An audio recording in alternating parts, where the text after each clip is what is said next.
And now we have the final chapter of Humphrey's creepy crawly camping adventure. Chapter 5 is called The Trouble with Monsters. "It's a monster!" Richie shouted. "Run for your life!" Art screamed. "Help!" Seth shrieked. They howled and yelled. They shouted and screeched. No matter how loud I screamed, I could never sound as loud as those boys. As I pawed the air and tried to look big, I heard footsteps running away from the tent. "Help!" The shrieks moved towards Richie's house. The yard was quiet again. I relaxed and stopped acting like a monster. So, the boys were afraid of some things, too.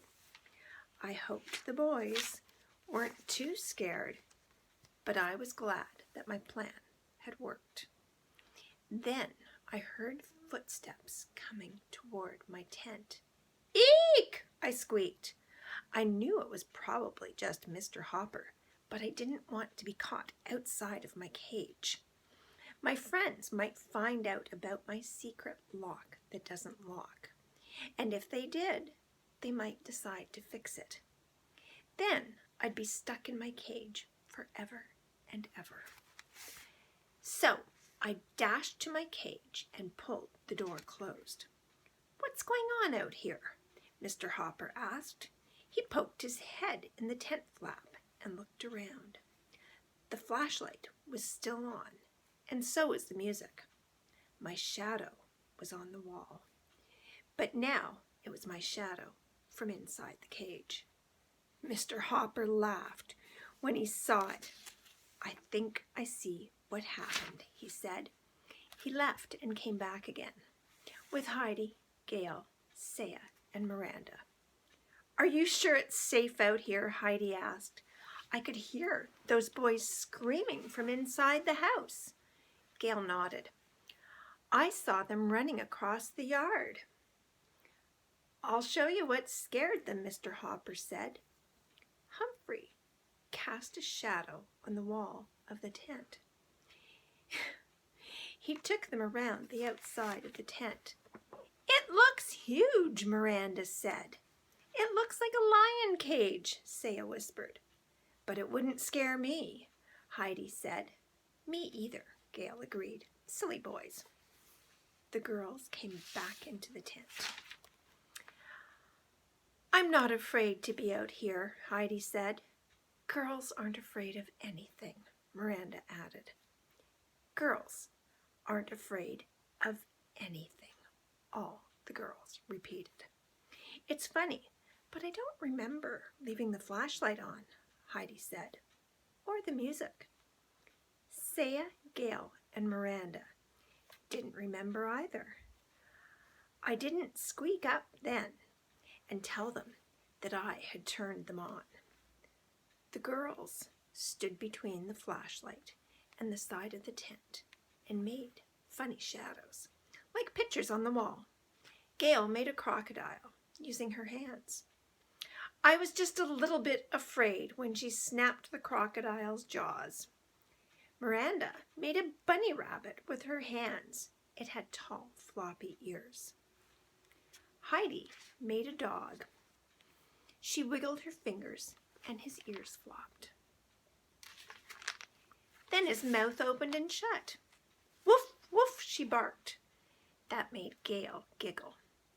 Miranda looked at me. "It's your turn now, Humphrey." I got up on my tippy toes and raised my paws in the air like a monster. The girls saw my shadow and laughed and laughed. I guess girls aren't afraid of anything after all. When it was time for the girls to go to sleep, Heidi's parents came out to the tent. Mrs. Hopper tucked the girls into their sleeping bags. I settled down in my bedding. "Now, get some sleep, girls," Mrs. Hopper said as she left the tent. "You too, Humphrey." Once we were all alone, the tent was quiet. Outside the tent, things weren't so quiet. First, we heard something say, "Woo, woo." Moo! Gail sat up. What's that? She asked. An owl, Miranda answered. At least, I hope it's just an owl. Then we heard a fluttering sound like wings. What's that? Heidi asked. Miranda sat up and looked around. It's the tent flap, she said.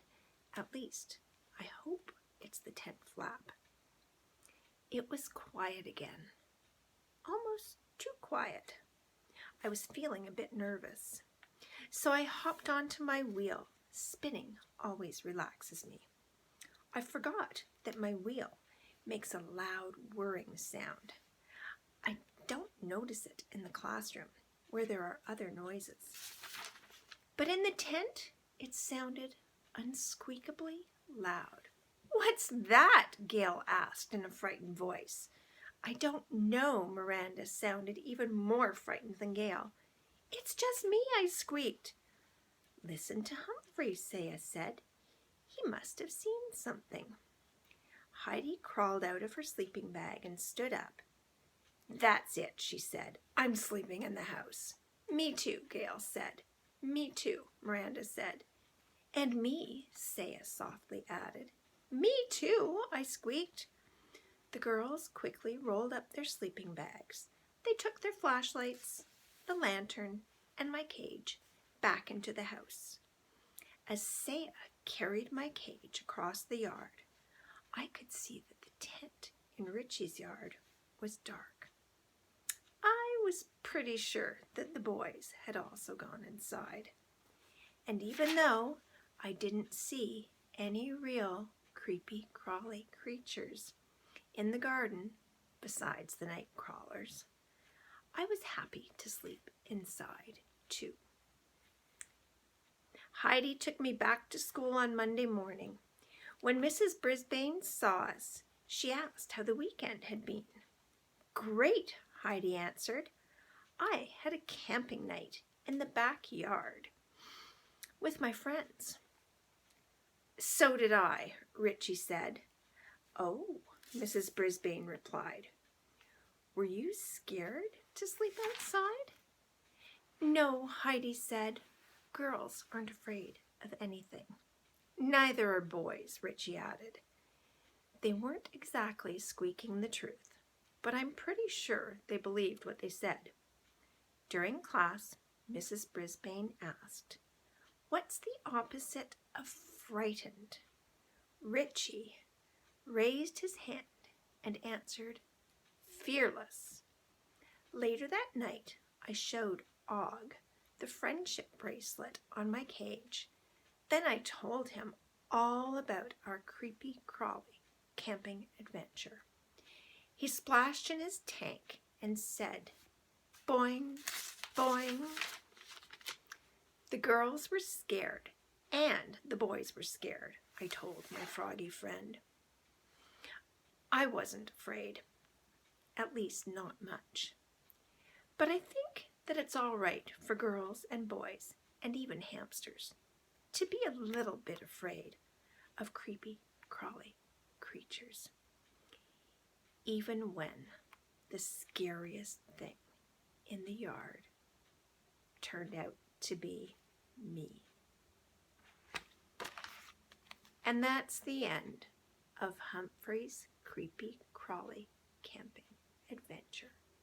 I hope you enjoyed it.